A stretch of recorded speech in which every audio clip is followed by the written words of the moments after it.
Freunde, ich habe Entzugserscheinungen. Ich muss mal wieder ein Video machen. Heute mit dem Thema TRA. TRA. Das ist die Abkürzung für Temporary Reserved Airspace. Also zu Deutsch ein zeitweilig reservierter Luftraum, den wir damals nutzen konnten, um einige Übungen zu machen. Den gibt es heute auch noch, die TRA. Und normalerweise beginnt die TRA in Flugfläche 8.0, also 8.000 Fuß, und geht hoch bis Flugfläche 245, also 24.500 Fuß. Eigentlich ist die TRA immer aktiv, aber wenn keine Aktivität durch Kampfjets dort stattfindet, können auch Airliner da durchfliegen, obwohl die meistens in einer Höhe fliegen, die über der TRA ist. Die TRA wird eigentlich für zwei Arten von Übungen benutzt. Einmal sind das Übungen, die du ausführst oder durchführst, nachdem du vom Low-Level zurückkommst, also vom Tiefflugeinsatz, und hast noch Sprit an Bord, den du irgendwie sinnvoll nutzen willst. Dann gehst du in die TRA und machst dort Übungen. Welche? Dazu komme ich gleich noch. Die zweite Möglichkeit ist, wenn gescheduled ist, ACM, also ACM heißt Air Combat Maneuvering, da werden dann zwei Flugzeuge gescheduled, die dann in die TRA gehen und gegeneinander Kampfübungen fliegen. Dazu kommen wir später noch. Jetzt erstmal zum ersten Fall. Wir sind also auf dem Low Level und kommen zurück und haben noch Sprit. Sind wir alleine? Ja, gehen wir alleine in die TRA. Natürlich nicht ohne vorher bei Eiffel Control nachzufragen, ob die TRA frei ist und ob wir sie haben können. Normalerweise war das kein Problem. Wir kriegen also die Clearance, in die TRA zu gehen und gehen dann hoch. Sobald wir über Flugfläche 8.0 sind, sind wir TRA und da gibt es keinen anderen Verkehr dann. Ja, was können wir machen, wenn wir alleine sind? Da machen wir Confidence Maneuvers, also Flugmanöver, um das Flugzeug beherrschen zu lernen, beziehungsweise diese Fähigkeit aufrechtzuerhalten und halt an die Grenzen zu fliegen. Und das bedeutet unter anderem auch, dass du Kunstflug machst. Kunstflug mit der 104, ja, das hört sich ein bisschen komisch an. Sehr viele Möglichkeiten hatten wir da nicht, verglichen mit konventionellem Kunstflug. Aber wir haben da Sachen fliegen können wie Rollen, Fassrollen, Loopings und auch Immelmanns, halt Standard, nicht zu anspruchsvolle Kunstflugmanöver. Bei diesen Manövern mussten wir auch immer die Take-off-Flaps, die Startklappen zu Deutsch, setzen, denn ohne Klappen in der Höhe konnten wir keine Gs groß anlegen. Das fing sofort an zu burbeln und deshalb konnten wir also nur Kunstflug machen mit Flaps Takeoff. Ein Flaps Takeoff bedeutete, dass wir bis 450 Knoten fliegen konnten, Indicated Airspeed, und das haben wir da oben nicht erreicht. Also wir waren, was die Flaps betrifft, nicht limitiert, was die Geschwindigkeit betraf. Naja, und überall, ob du Tiefflug machst oder dort oben Kunstflugübungen oder sonst irgendwas macht, es kann immer passieren, dass etwas Unvorhergesehenes passiert, sprich möglicherweise eine Emergency oder etwas, was ungewöhnlich ist.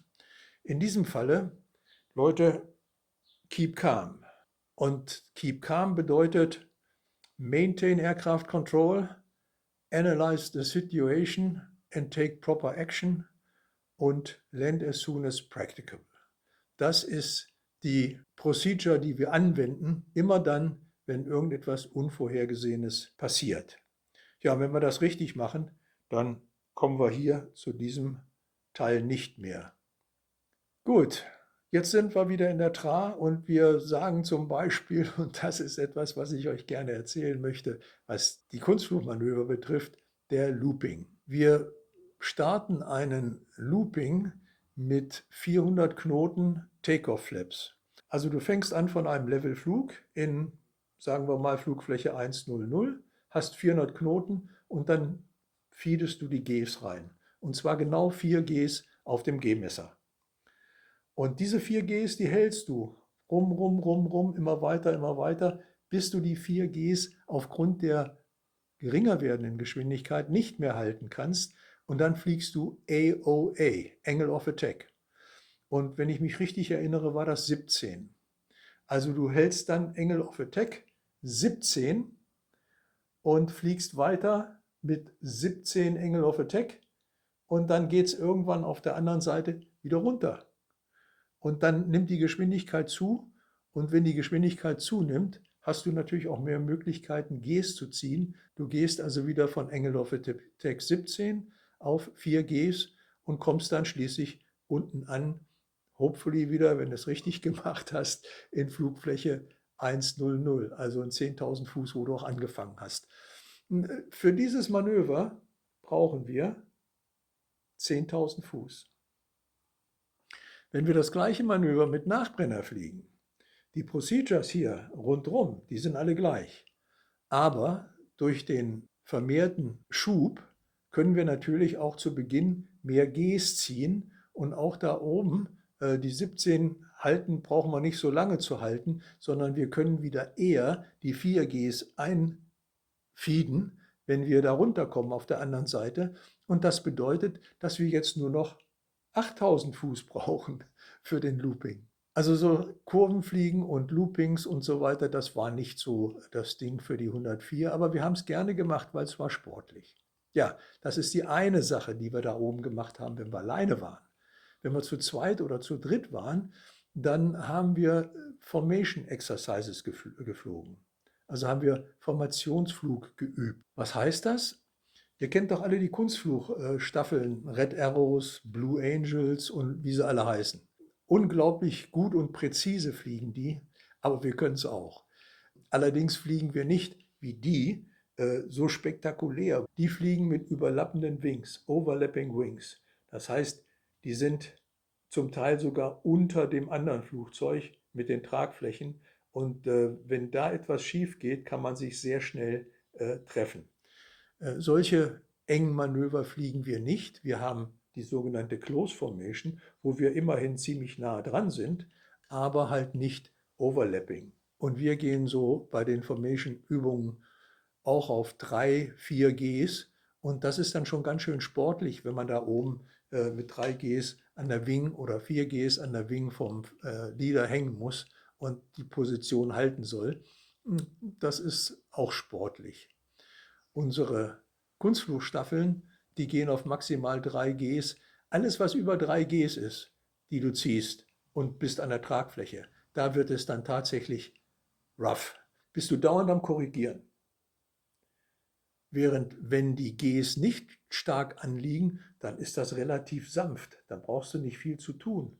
Dann reichen kleine Bewegungen, um die Position zu halten.